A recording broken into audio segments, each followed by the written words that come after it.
people who are able to teach, I think at all levels, but I find it particularly moving at the post-secondary school level, the grade level, that when you are compelled to put your thoughts into a language that speaks to the inexperienced, you sharpen your insight.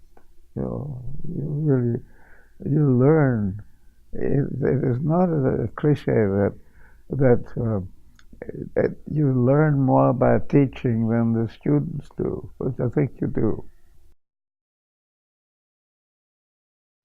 It was a field that was not as well cultivated as international and other things, so there was more room to do.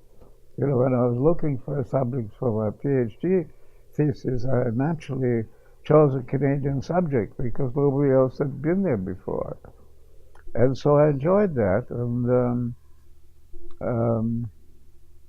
I found Canada a very interesting place, a kind of mixed society in terms of old and new. It was partly strong British traditions, but it was also a New World community.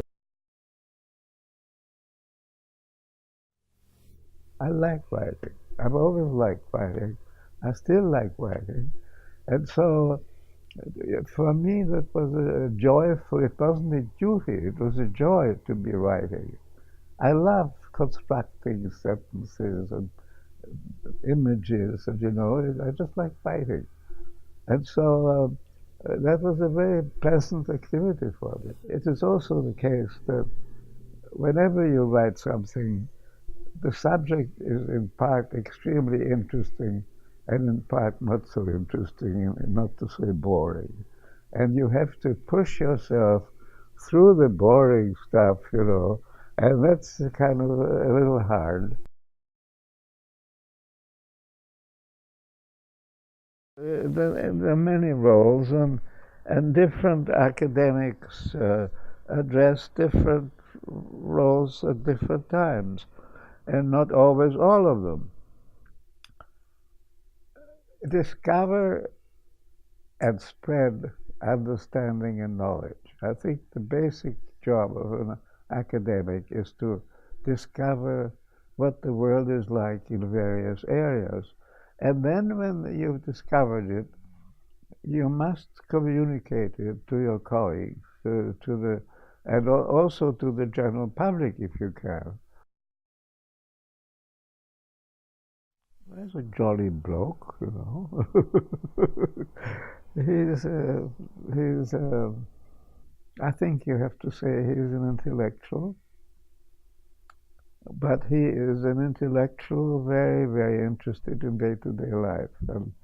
And he's, I think, blessed with the capacity to translate his ideas into language which speaks to everyone.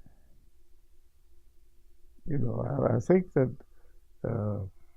I was able to, as a teacher particularly, I was able to present my insights to the students in a language which they understood.